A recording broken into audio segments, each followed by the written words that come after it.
Mbiranye tezinagwawo mbayimbi abakyala wano mu ggwanga lya Uganda era nga bwengenda okuba nga njogerako it's between the dynamic duo ey'amaanyi ennyo wano mu Uganda embi ennyo gye tugamba muno if we were together like this maybe twandibadde tetulina bantu nga Batiwa Savage twandibadde tetulina bantu nga Yemi Alade twandibadde there would have been the ababayitanga bata mujjukira Beyonce mujjukira that group Destiny Child oshegede mujjukira winyo omukyalo ono Cindy ne mwana mwala Sheebah bakyalimu I think obutakkaanya batayagala kuvayo nga balaga basically mu bantu. Sheebah eri ebya TNS mwabitegere byamugwako, Cindy ali eno yakamala okuzaala yakakomawo ku music scene abadde nnyo mu bintu bya movie after a long break twazeemu mulako olunaku lw'eggulo. Twakolako interview sometime back mwana muwala amanyiddwa nga Sheebah tumubuuza ku bwa president n'agamba bulijjo Cindy ye president w'abayimbi n'agamba tamumanyi abadde takimanyi like abadde takimanyi muno Cindy ye president for over emyaka 2 kati sikyo kwa mu covid wonna Cindy yatuvuma sikyo Lawrence mu covid wonna I think coming close to 3 years when baseera bidde if I'm wrong nange ndi muntu nsobya mumpabula mukawo but I think close to 3 years naye kyewunyisa okwanga Sheebah atakimanyi muno Cindy ye president kyewunyisa sikyo kyabyewuunyo tekikkirizika but anyways that is life ate si musango nakulego twabuuza ku Cindy netumugamba okirowoozaako ekyokuba muno have you done enough n'agamba yeah I think I've done enough but I still have a lot to do netugamba right if you've done enough if you think you've done enough how come waliwo abayimbi mu industry eno nga tebamanyi nga bagamba tebakumanyi muno gwe president waabwe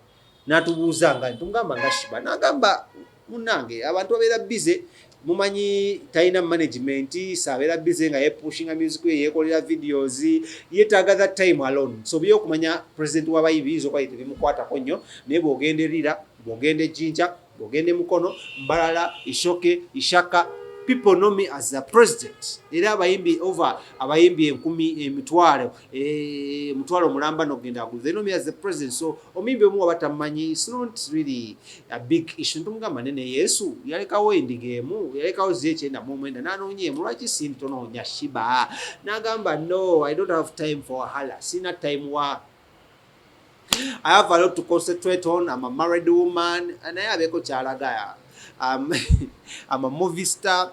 I'm the king herself. Nimugamba preach sister. You're the king herself. Anyways, sagala mwogerera nnyo na muwanda bigambo but it looks like unotao terugenda kugwa.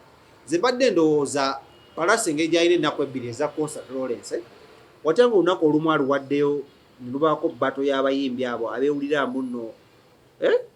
Wanga ine nako bbiri. Zagenda kuya mu concert ya ku Kikwete of watenga tugambe wabanga agenda kola Friday ne Saturday oba Saturday ne Sunday tugamba concert ya Palaso kebere ku Sunday Saturday kubere ku Batto Gravity Fefebus Fikfameka mutegede bunyo tugambe Cindy side eno Sheebah side eno bana abalabe walana abate feeling bulungi King Saha bebe kulu tugende masole sanya omulala ziza bafana nani ali muri giye kisabula badda kale katwawe ku Cindy then wetukoma but Palaso think about it in the management wo hamu kama Ivan tulabe tusochi question tugamba katwe bana Uganda essanyu ly'obulamu bwawe bonna nate tumenyinza okujjuza watu uteka kuna ku lusembayo katwawe Cindy tumaye tukoma tugende maaso tutulabye ze kutima mpapula nze ku komyawo mpapula zange njagala kunesimbyo kuba president of Umma. No, tubaye twakatandika. I feel like tam je nabaddeko as the vice and then became the acting president. Ebadde time yange kuyiga. Kati I feel like I'm ready now okufuka the actual president. Entebe njitulemu nkole what I'm supposed to do. Yes, because we twatandikira tetwali na any experience. So tubadde mu kuyiga ku meeting abantu kutegera kino kigwa wano offices zino ze tulino consulting abwentyo. Kati I feel like ndi ready.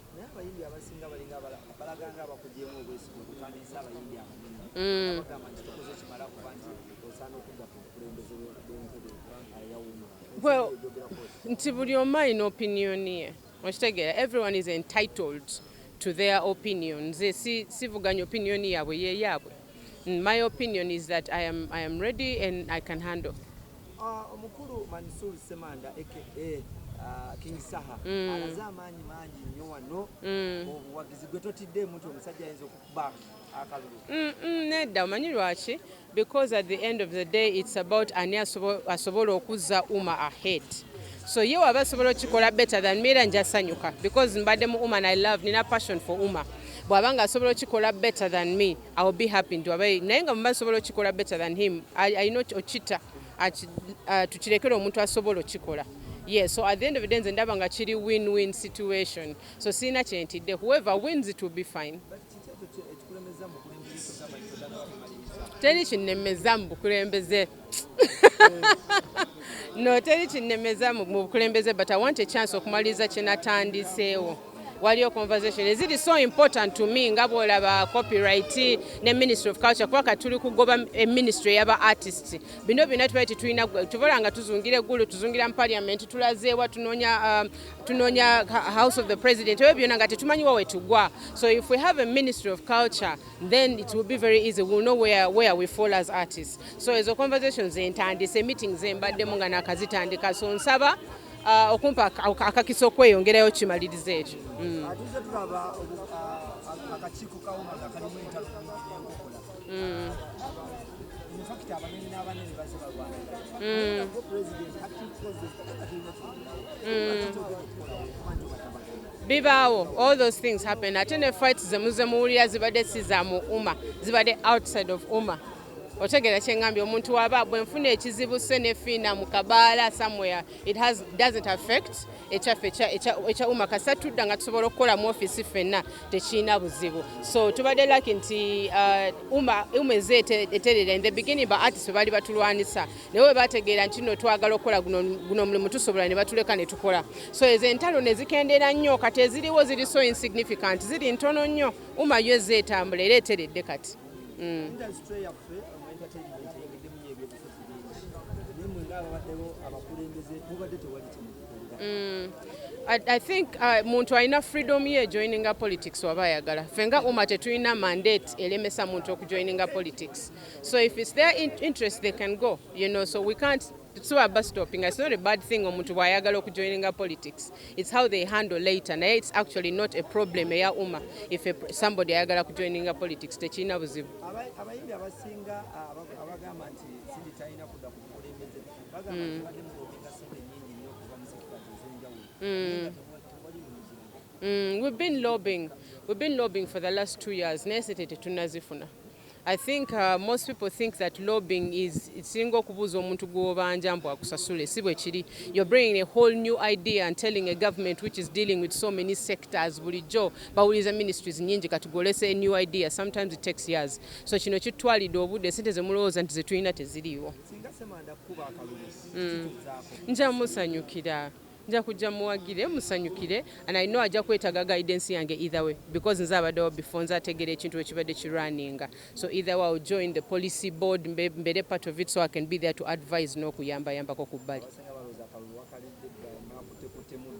Abantu balina endowooza yaabwe naye si bwe kiri. The people who are of the election committee are different. Tebatula na mu office mbobona abadde secretary oba abadde kinedda. Bali so different. Kuba twagala ekintu kibeere transparent.